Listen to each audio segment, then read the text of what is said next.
The German army that stood before Stalingrad in late August 1942 had already travelled further into Russia than Napoleon ever reached, and it had fought battles of annihilation across a landscape so vast that veteran infantrymen struggled to comprehend the scale of their own advance. The men of the Sixth Army, commanded by Friedrich Paulus, were not strangers to urban fighting or to the peculiar horrors of the Eastern Front. They had seen Minsk burn in the summer of 1941, had fought through the rubble of Smolensk, and had participated in the encirclement battles at Kiev and Vyazma, where entire Soviet armies had been destroyed in a matter of weeks. Many of these soldiers had also pushed through the industrial cities of the Donbass earlier in 1942, taking Kharkov after days of street fighting in which resistance had been fierce but ultimately futile. The pattern had been consistent since the opening of Operation Barbarossa. Soviet forces would fight with unexpected determination, would suffer catastrophic losses, and would eventually be overrun by German combined arms superiority, tactical flexibility, and the relentless application of firepower. Cities fell, armies collapsed, the Wehrmacht advanced. Yet even before the first German soldier entered Stalingrad, the nature of the war in the East had already deviated profoundly from the campaigns in Poland and France that had established the reputation of German military doctrine. The distances were incomprehensible, the logistics increasingly strained, and the replacement rate for casualties could not match the attrition. By the summer of 1942, most German infantry divisions on the Eastern Front were operating at 60 to 70% of their authorized strength, and the wear on men and equipment had created chronic shortages of everything from boots to machine gun barrels. More troubling still was the enemy. The Red Army did not surrender when encircled. Soviet soldiers fought from positions that German doctrine considered untenable, often refusing to retreat even when outflanked or cut off. Individual strongpoints would absorb entire battalions for days, and when finally overrun, the defenders were frequently found dead at their positions rather than in the act of withdrawal. This was not the war the Wehrmacht had prepared for, and though German tactical superiority remained evident in open terrain, the cost of every victory had risen steadily since the first weeks of the invasion. The officers and men approaching Stalingrad in late August 1942 knew they were tired. They knew their units were under strength. They knew the advance had slowed, and that autumn would soon bring mud and then winter. But most still assumed that Stalingrad would fall in the same manner as every other Soviet city they had taken. The confidence was not irrational. The city had already been bombed into ruins by the Luftwaffe on the 23rd of August in one of the heaviest air raids conducted on the Eastern Front, and reconnaissance reported that much of the urban centre had been reduced to rubble and fire. German commanders anticipated that the destruction would ease their advance, that Soviet resistance would crumble in the face of artillery preparation and armoured assault, and that the Volga itself would trap the defenders against the river with nowhere to retreat. Paulus and his staff expected the city to fall within days, perhaps 2 weeks at the outside. They were planning for the next phase of operations even as the first assault groups prepared to enter the city. None of them understood what awaited inside those ruins. None of them could have. Stalingrad had no precedent. The German Sixth Army began its assault into Stalingrad on the 13th of September 1942, with the 71st and 295th Infantry Divisions pushing into the southern suburbs, while the 24th Panzer Division struck toward the central railway station. The initial advance followed standard doctrine. Artillery batteries laid down preparatory barrages, Stukas provided close air support, and infantry moved forward in combined arms groups with engineer support. The southern approaches to the city were taken within 48 hours, and forward units of the 71st Infantry Division reached the Volga embankment on the 15th of September, effectively cutting the city in two. By any conventional measure, the battle should have been over. German forces had penetrated to the river, had seized key terrain, and had split the Soviet defense into isolated pockets. Yet the city did not fall. Instead, something wholly unexpected began to occur. The ruins themselves became the battlefield, and every pile of rubble, every gutted building, every cellar and crater transformed into a defended position. The Luftwaffe's destruction of Stalingrad, which German planners had assumed would facilitate rapid advance, had instead created the perfect terrain for defensive warfare. The rubble was impassable to vehicles, broke up unit cohesion, and provided unlimited covered positions for small groups of defenders. Where German doctrine relied on maneuver, concentration of force, and the rapid exploitation of breakthrough, Stalingrad offered none of these. The city devoured formations whole. The German assault on the central railway station on the 14th of September became the first indication that this battle would be different from anything previously encountered. The station, designated Stalingrad I, was a large complex of platforms, freight buildings, and administrative structures located less than 300 meters from the Volga. It was defended by elements of the Soviet 13th Guards Rifle Division, which had been ferried across the river during the night and had occupied the ruins with orders to hold regardless of losses. The German 71st Infantry Division attacked the station repeatedly over the following 4 days, supported by tanks, assault guns, and concentrated mortar fire. The station was taken on the morning of the 15th of September. It was recaptured by Soviet counterattack that same afternoon. It changed hands again during the night.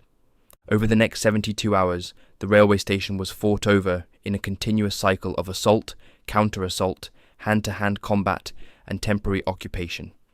German after-action reports noted that entire companies were committed to taking single buildings within the complex, only to be forced out by Soviet infiltration through sewers and basements that German troops had not known existed. By the 18th of September, the station was finally secured, but the 71st Infantry Division had suffered over 1,500 casualties for a tactical objective measuring roughly 300 meters square. The pattern had been established. Every position would cost. Every building would be contested. Nothing would be given. What made Stalingrad different from previous urban combat was the totality of the destruction and the way that destruction enabled a form of warfare that negated almost every German tactical advantage.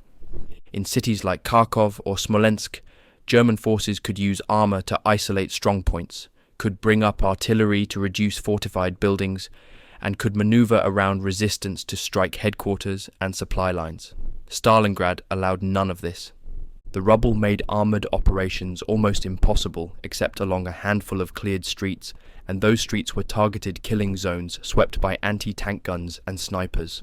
Artillery could pound positions for hours without meaningful effect because the defenders were underground, in basements, in sewers, in shell craters, in positions that shifted constantly and could not be plotted on any map.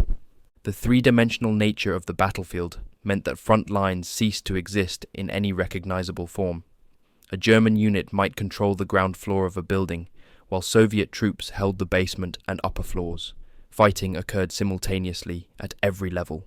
Soldiers fought vertically through stairwells and horizontally through walls blown open by explosives. Basements connected to other basements through hastily dug tunnels.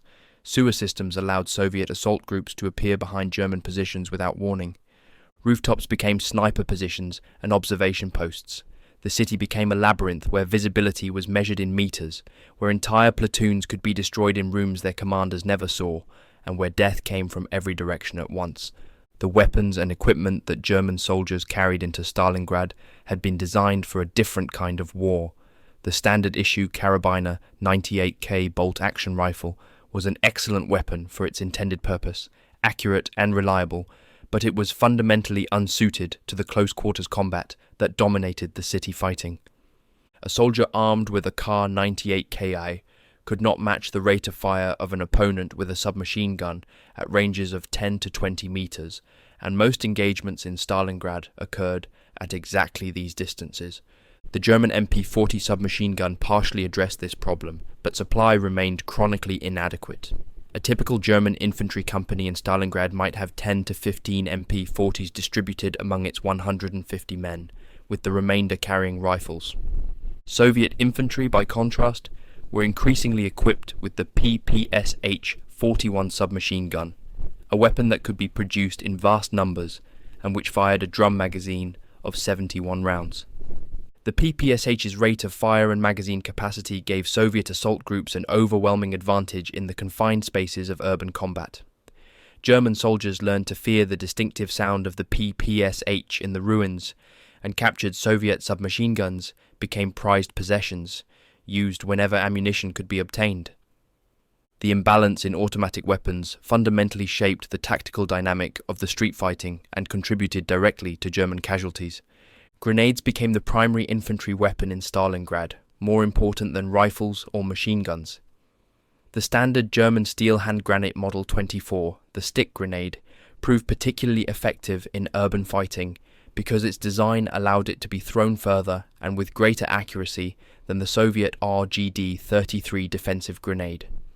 German assault groups would clear rooms and trenches by hurling multiple grenades ahead of their advance, waiting for the detonations, then rushing forward before defenders could recover. Soviet forces employed the same tactics, and the result was that grenade consumption in Stalingrad exceeded anything seen previously on the Eastern Front. Entire battles were fought with grenades alone, men hurling explosives at each other across piles of rubble or through the windows of destroyed buildings until one side was killed or driven back. Engineer units on both sides employed flamethrowers when available, weapons that proved devastatingly effective in confined spaces, but which made the operators priority targets. Flamethrower crews rarely survived more than a few days in the city. Satchel charges and demolition explosives were used to blow through walls, to collapse buildings onto defenders, and to destroy fortified positions that could not be taken by direct assault. The fighting was not a question of marksmanship or tactical skill. It was about who could deliver more explosives faster at point-blank range. Armoured vehicles, the foundation of German mobile warfare, became almost irrelevant in the ruins of Stalingrad. Tanks and assault guns could move only along cleared streets, and these routes were invariably covered by Soviet anti-tank guns positioned in rubble positions that were nearly impossible to spot before they fired. German armour that ventured into the city was picked off systematically, often from ranges of less than 100 meters, where even obsolete Soviet anti-tank rifles could penetrate thinner side armor. When tanks did survive long enough to engage in combat, they did so at ranges that negated their advantages. Tank versus tank engagements occurred at distances of 50 to 200 meters, often around street corners or across factory courtyards, where neither vehicle had room to maneuver. Soviet T-34 tanks, assigned to support infantry rather than conduct mobile operations, would reverse into firing positions, discharge their main guns at German strongpoints, then retreat back into cover before return fire could be effective. German tanks attempting similar tactics found that the narrow streets and rubble restricted their movement and made them vulnerable to close assault teams armed with Molotov cocktails and anti-tank grenades. More German tanks were lost to infantry attack in Stalingrad than to Soviet armour. The 24th Panzer Division, which entered the city with over 100 operational tanks, was reduced to fewer than 30 within 3 weeks, most of the losses occurring in close-quarters ambushes rather than conventional tank combat. Artillery, the weapon that had dominated every previous battle on the Eastern Front, became simultaneously essential and nearly useless in Stalingrad. German and Soviet guns maintained constant fire throughout the battle, expending more shells per square kilometre than in any previous engagement of the war, but the effect on frontline infantry was limited. The defenders were too deep, too dispersed, and too mobile for artillery to destroy them. A building could be shelled until it collapsed, but Soviet troops would simply move to the next ruin, or into the sewers, or underground, and continue fighting. German infantry repeatedly called for artillery support, only to watch the barrage land without meaningful effect. The psychological impact remained, the constant shriek of incoming shells and the ground-shaking detonations, but the casualty rate from artillery in Stalingrad was proportionally lower than in any comparable battle because there were no exposed concentrations of troops to target. What artillery did accomplish was the systematic destruction of anything still standing, the reduction of the city to a landscape where human survival became the sole measure of victory. Both sides poured thousands of tons of high explosive into the ruins every day, and the city absorbed it all without yielding. The noise was continuous, day and night, a roar of detonations that made communication impossible and sleep unthinkable. Men stopped hearing individual explosions. The sound became a wall, a pressure in the air that marked the boundary between life and whatever came after. The fight for Stalingrad cannot be understood as a single battle, but rather as hundreds of small, vicious engagements fought simultaneously across a ruined cityscape 10 kilometers long and 3 kilometers deep. Each sector of the city developed its own character, its own dominant terrain feature, and its own killing grounds. The apartment blocks in the city centre, the massive brick structures that had housed workers before the war, became fortress complexes defended floor by floor. A typical apartment block might be 6 or 7 stories tall, constructed of thick brick walls that could absorb shell fire, with multiple stairwells and dozens of rooms per floor. Once German forces secured the ground floor, the fighting would move vertically. Soviet defenders would barricade themselves on the upper floors, forcing German assault groups to advance up staircases that became death traps. Grenades would be rolled down from above. Machine guns would be set up to fire down the stairwells. Every landing had to be stormed individually, every floor cleared room by room. And even then, the building was not secure because Soviet troops in the basements would emerge at night to reoccupy positions and cut off German units that had pushed too far forward. Some apartment blocks changed hands 20 or 30 times in the course of the battle. The cost in lives was impossible to calculate because units could not maintain accurate casualty figures when platoons were wiped out before reinforcements arrived. The southern approaches to Stalingrad were dominated by massive concrete grain elevators that rose 40 meters above the surrounding ruins and commanded views of the entire southern sector and the Volga beyond. The largest of these silos, located near the Kuporosnoye district, became the site of one of the most intense localized battles of September 1942. The grain elevator was a fortress by design, constructed of reinforced concrete several meters thick, with small windows and a single entrance that could be easily defended. Soviet troops, primarily from the 92nd Naval Infantry Brigade, occupied the elevator on the 18th of September and transformed it into a strongpoint that controlled German movement across hundreds of meters of open ground. The German 94th Infantry Division launched its first assault on the elevator the following day, supported by tanks and engineer units equipped with demolition charges. The attack failed. Soviet defenders on the upper floors dropped grenades on German troops attempting to force the entrance, and Soviet snipers positioned in the windows inflicted steady casualties on any German soldier who attempted to approach across open ground. The Germans brought up artillery and pounded the structure for 2 days, but the shells merely chipped at the concrete without penetrating to the interior. A second assault on the 21st of September pushed German forces into the ground floor, but they could not advance further. Fighting inside the elevator occurred in complete darkness, with both sides hurling grenades blindly and firing at muzzle flashes. The Soviets held the upper floors and controlled the internal staircases, which they defended with machine guns that made any upward advance suicidal. The battle for the grain elevator continued for 5 days. German troops finally broke through to the upper floors on the 22nd of September by blowing holes through the walls with heavy demolition charges, then fighting through the rubble-choked interior floor by floor. The Soviets retreated to the highest levels, continued firing until their ammunition was exhausted, then fought hand-to-hand with entrenching tools and whatever weapons remained. When German troops finally secured the elevator on the 22nd of September, they found the interior filled with bodies, over 300 Soviet dead and more than 200 German casualties.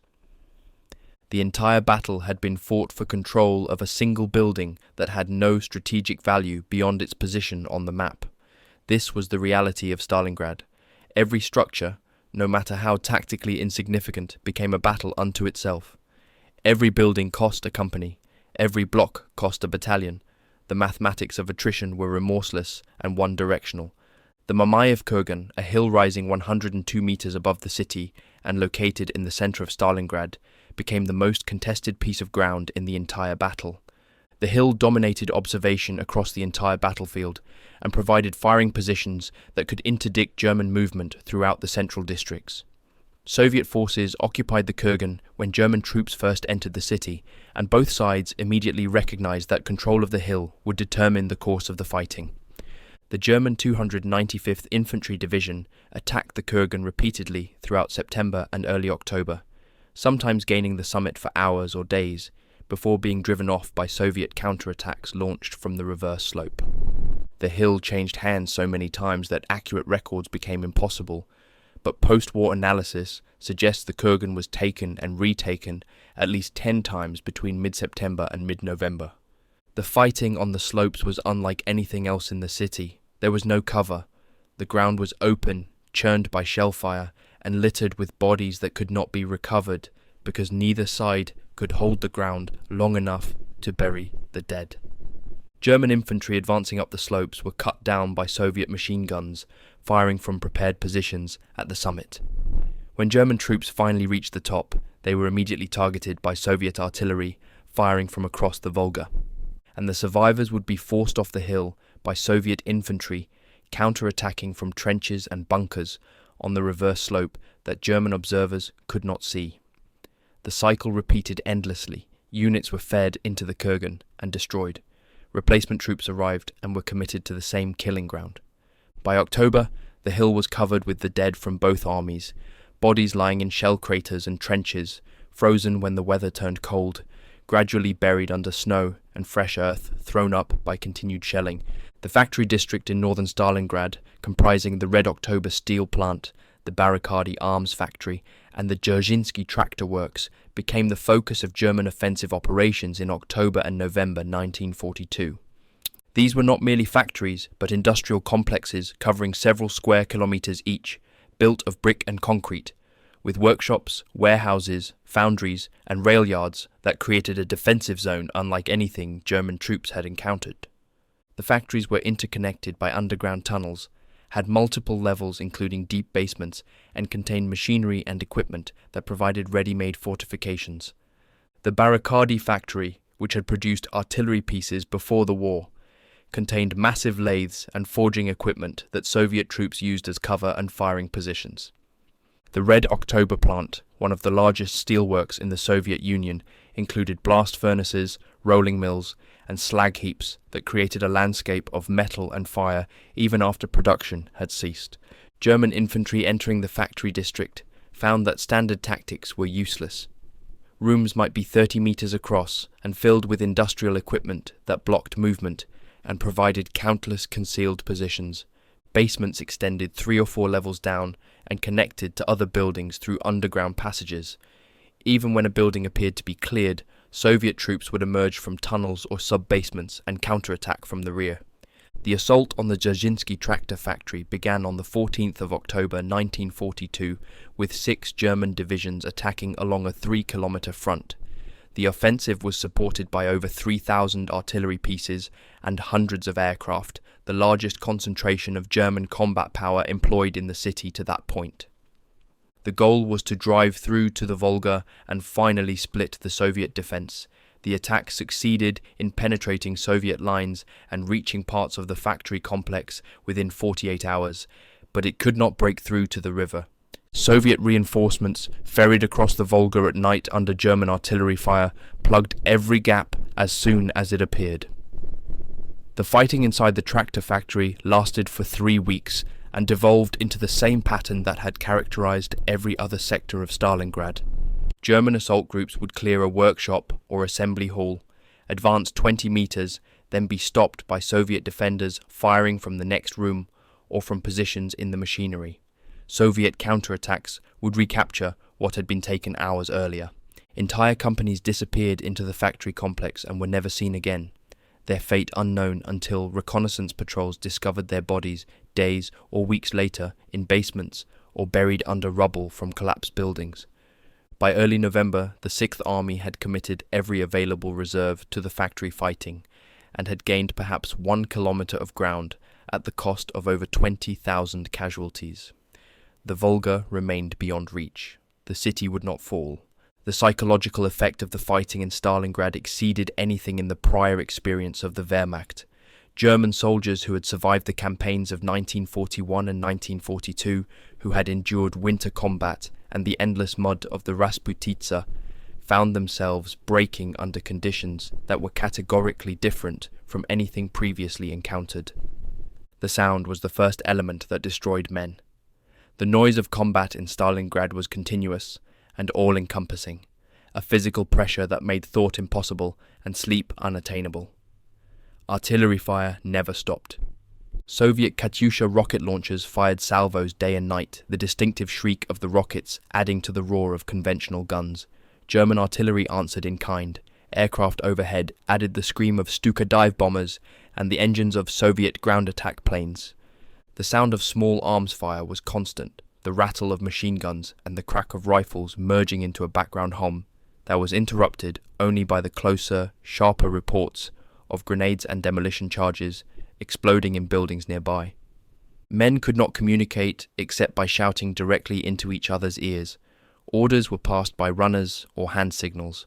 Units became isolated not by distance, but by the simple impossibility of hearing anything beyond their immediate surroundings. Sleep was obtained in brief intervals of unconsciousness, minutes at a time, and even then was disrupted by the ground shaking from explosions or by the sudden outbreak of close-range fighting as Soviet assault groups infiltrated German positions during darkness. The dead were everywhere, bodies could not be recovered under fire, and the front lines were so confused that it was often unclear which side controlled the ground where the dead lay. German soldiers used corpses as cover, stacking bodies to create improvised barricades or lying behind dead comrades while returning fire. Soviet troops did the same. The dead froze when winter came and remained where they had fallen, becoming part of the terrain. The smell, which had been overwhelming during the warmer months, diminished with the cold, but the sight remained. A German soldier moving through the ruins would walk past hundreds of bodies daily, German and Soviet, scattered in shell craters, slumped in doorways, lying in the streets, or half buried in rubble. Some had been dead for weeks. Others had been killed that morning. It became impossible to feel anything about them. The living stopped seeing the dead as human. They became objects, obstacles, occasionally useful as cover, but mostly just part of the landscape that had to be navigated. The psychological disconnection required to function in such an environment was not something that could be taught or ordered. It simply happened, or it did not, and those for whom it did not happen were removed from the line as psychiatric casualties or were killed because they could not function. Unit cohesion, the foundation of German military effectiveness, disintegrated in Stalingrad. The small unit leadership that had made German infantry superior to their opponents in every previous campaign could not survive the casualty rates in the city. Experienced non-commissioned officers, the sergeants and senior corporals who held squads and platoons together, were killed at rates that made replacement impossible. A typical German infantry company entering Stalingrad might have 12 to 15 trained NCOs. Within a week, half would be casualties. Within 2 weeks, the survivors would be commanding men they had never met. Most of them recent replacements who had arrived directly from training depots in Germany and were thrust into combat with no transition period and no time to learn. These replacement troops died quickly. They did not know how to move through rubble, did not understand the patterns of Soviet tactics, and did not have the instincts developed through months of combat that might have kept them alive for a few more days. The result was a constant erosion of combat effectiveness that could not be arrested regardless of how many reinforcements arrived. By October, many German companies in Stalingrad were at less than 50% strength and were being commanded by junior officers who had been lieutenants a few weeks earlier and were now performing the duties of captains or majors because their superiors were dead or wounded. The army that had entered the city in September was being consumed from within, its effectiveness declining daily even as tactical positions were held and incremental advances were made. Time lost meaning in the ruins. The absence of recognizable landmarks, the sameness of the destruction, and the constant fighting made it impossible for soldiers to track the passage of days or weeks. Men who had been in the city for a month felt as though they had been there forever. Veterans of the street fighting, those who had survived for 6 or 8 weeks, looked and behaved like men who had aged years. The physical deterioration was obvious to anyone who saw frontline troops when they rotated out of combat. They were filthy beyond anything previously seen on the Eastern Front, covered in brick dust and grime that could not be washed off because there was no water for bathing. Their uniforms were in tatters, torn by rubble and shrapnel. Many had lost significant weight because hot food rarely reached frontline positions, and soldiers subsisted on cold rations eaten once or twice a day. The psychological deterioration was harder to see, but more profound. Men who had been confident, aggressive soldiers became hollow-eyed and withdrawn. They stopped caring about anything except immediate survival. Orders were followed mechanically because disobedience meant execution, but there was no initiative, no fire, no belief that the fighting had any purpose beyond enduring until death or relief. The army rotting in Stalingrad was recognizable as the Wehrmacht only in name and organizational structure. Everything else had been stripped away. Soviet defensive tactics in Stalingrad were fundamentally different from anything the Germans had encountered previously on the Eastern Front. Under the command of Vasily Chuikov, who took control of the 62nd Army in mid-September, Soviet forces abandoned the doctrine of rigid defensive lines and adopted a fluid system of strongpoints, assault groups, and constant local counterattacks that sought to disrupt German offensive operations before they could develop momentum. The most important principle of Chuikov's defensive doctrine was what Soviet soldiers called hugging the German lines, maintaining positions so close to German forward units that German artillery and air support could not be employed without risking friendly fire casualties. Soviet observation posts and forward positions were typically within grenade-throwing distance of German lines, sometimes less than 20 meters away. This proximity negated the German advantage in fire support and forced combat into close quarters exchanges, where Soviet superiority in automatic weapons gave them a tactical edge. The tactic was brutally expensive for Soviet forces, but it worked. German commanders found that they could not use their artillery effectively, could not call in airstrikes without endangering their own troops, and were forced to fight on terms that favored the defender.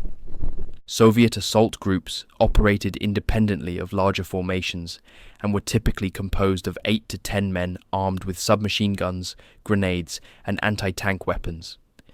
These groups moved through the ruins at night, infiltrating German positions, attacking supply columns, and occupying buildings that German troops believed they had secured.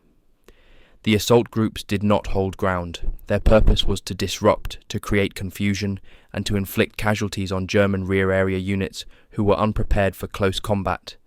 German soldiers learned that no position in Stalingrad was truly secure, that Soviet troops might appear anywhere at any time, and that sleeping at night carried the risk of being killed or captured by assault groups that emerged from sewers or basements without warning. The psychological effect was devastating. German troops on the front line knew where the enemy was, but those in rear areas, those supposedly in safe positions away from the immediate fighting, found that there was no safe position. The entire city was a battlefield. The distinction between front and rear ceased to exist. The Soviet defensive system in Stalingrad was sustained by a supply operation that bordered on the impossible.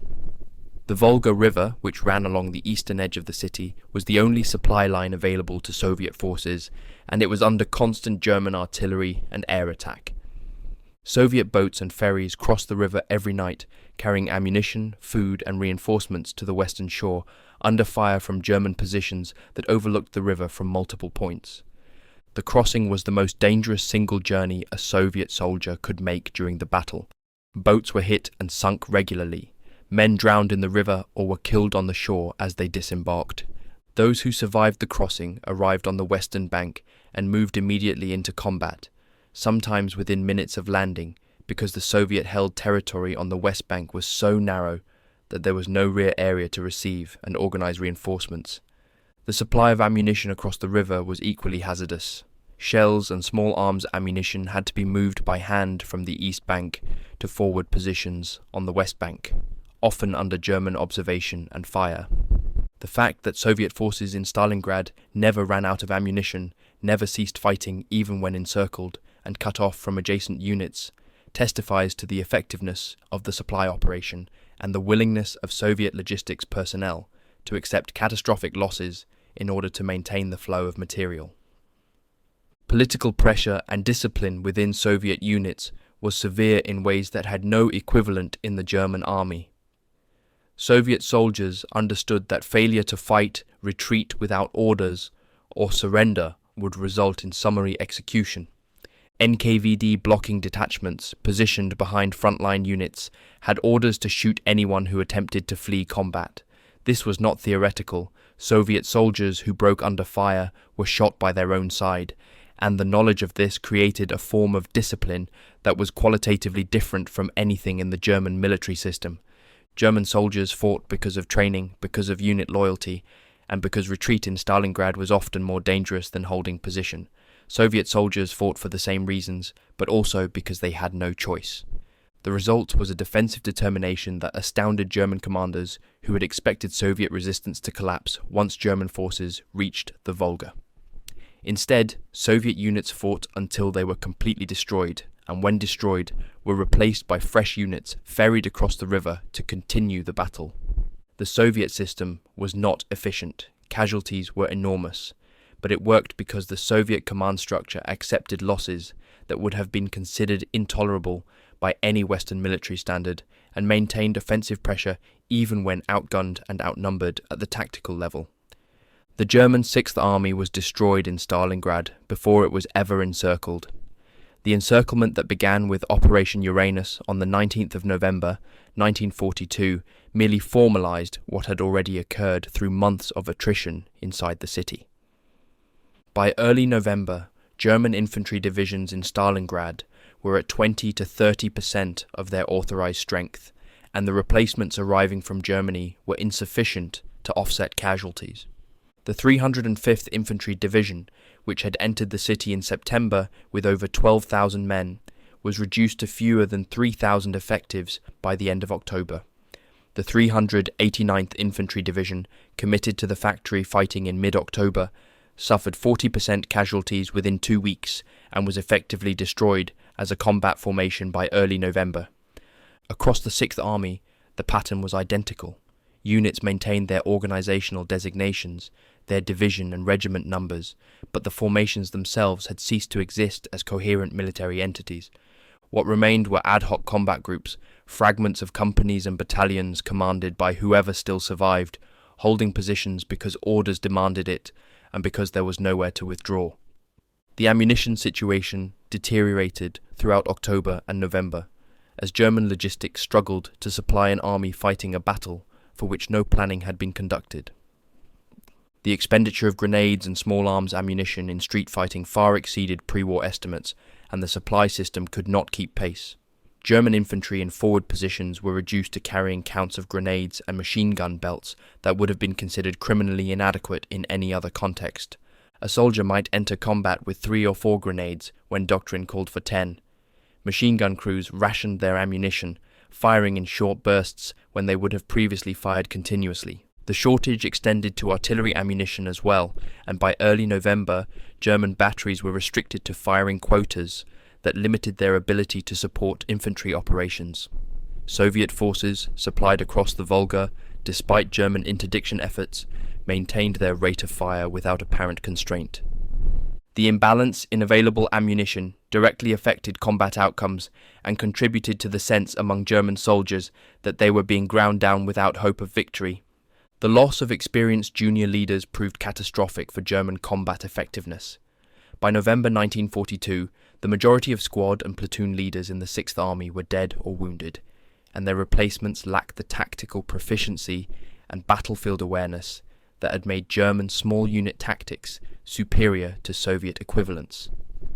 A German infantry squad in Stalingrad at this stage of the battle might be led by a private first class who had been in combat for 2 weeks, commanding men who had arrived from training depots days earlier and who would likely be casualties within 72 hours.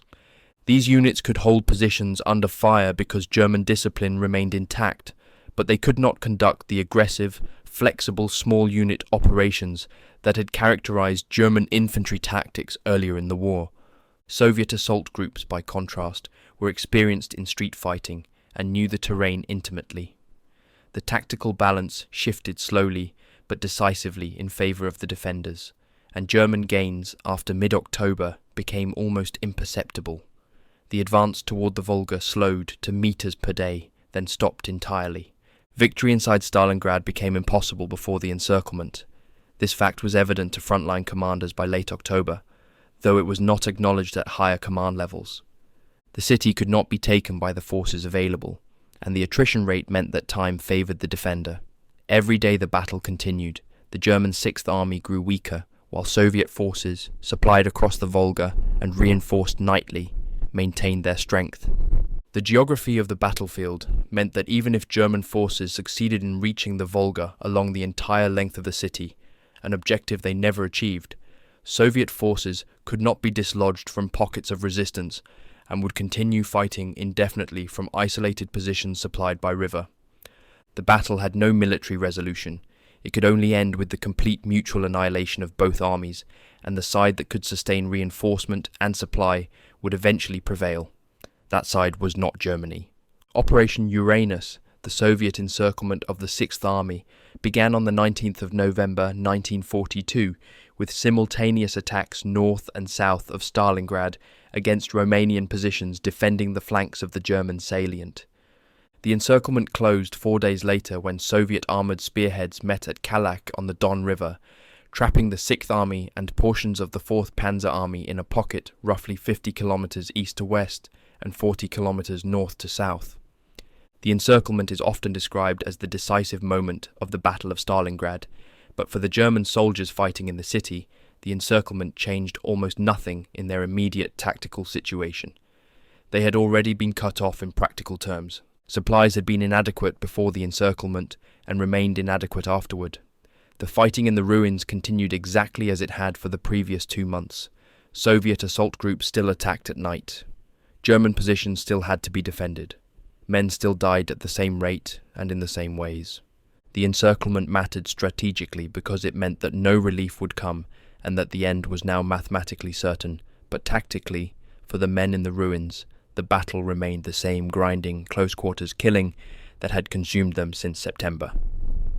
The final phase of the Stalingrad battle from late November 1942 through early February 1943 was primarily a siege rather than active street fighting, but the conditions inside the pocket deteriorated beyond anything experienced earlier. Food supplies became critically short. German soldiers were reduced to starvation rations that provided insufficient calories for men living in unheated ruins during a Russian winter. Horses were slaughtered and eaten. Cases of cannibalism were reported. Frostbite casualties exceeded combat casualties in many units. The wounded could not be evacuated and died in cellars and makeshift aid stations without medical care. Ammunition stocks were exhausted to the point that infantry units could no longer conduct offensive operations. The Luftwaffe's attempt to supply the pocket by air failed catastrophically, delivering only a fraction of the required supplies and losing over 400 transport aircraft in the process. The 6th Army disintegrated as a military force through simple physical collapse. Units ceased to function. Men deserted their positions to seek food or shelter.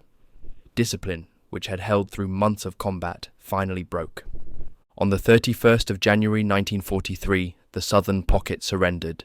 The northern pocket held out for another 2 days before surrendering on the 2nd of February.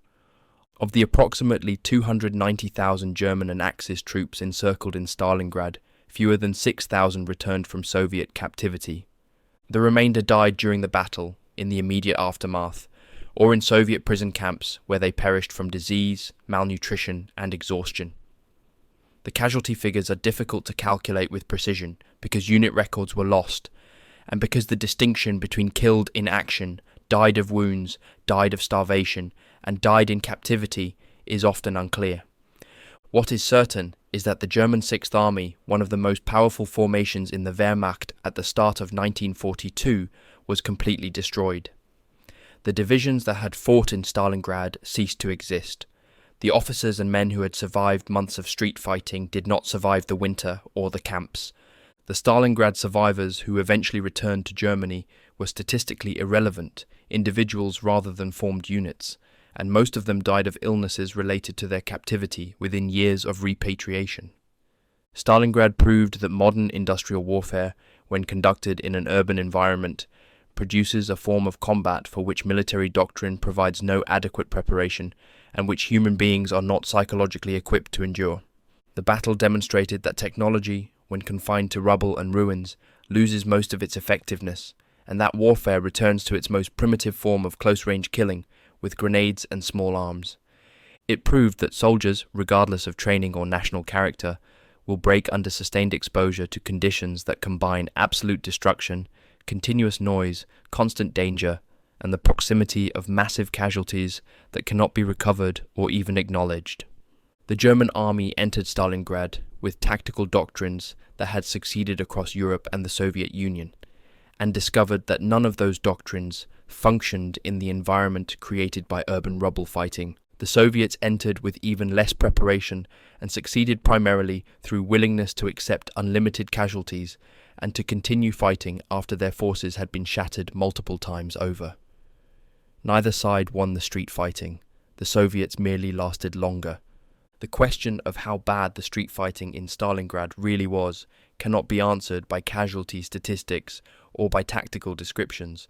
The fighting was beyond the scale of badness that military terms can adequately describe. It was industrial-scale killing conducted at arm's length. It was the complete erasure of everything that had defined warfare for the previous century, the elimination of maneuver, strategy, and operational art in favor of mutual annihilation measured in city blocks. The experience was fundamentally dehumanizing for everyone who endured it, German and Soviet alike. It broke men in ways that made them unsuitable for anything afterward. Those who survived carried the experience inside them for the rest of their lives, and most chose not to speak about it because there were no words for what they had seen and done. The city itself was unrecognizable by the time the fighting ended, reduced to rubble fields and burned-out shells of buildings where nothing living could survive without supplies from outside. Stalingrad stands as proof that the application of modern military technology against modern construction in an urban environment creates conditions that are beyond the capacity of military organizations to control and beyond the capacity of human beings to survive intact. The battle did not establish new doctrines. It did not produce lessons that could be cleanly applied to future conflicts. It simply demonstrated that such fighting is possible, and that both armies and human beings can be destroyed utterly in pursuing tactical objectives that have no strategic value. The memory of Stalingrad, such as it exists, is primarily a memory of absence, of the elimination of meaning from warfare, and the reduction of human existence to hourly survival under conditions designed to kill. There is no resolution in this. There is only the knowledge that it happened, that men endured it, and that nothing about the experience suggests that such fighting could or should ever occur again.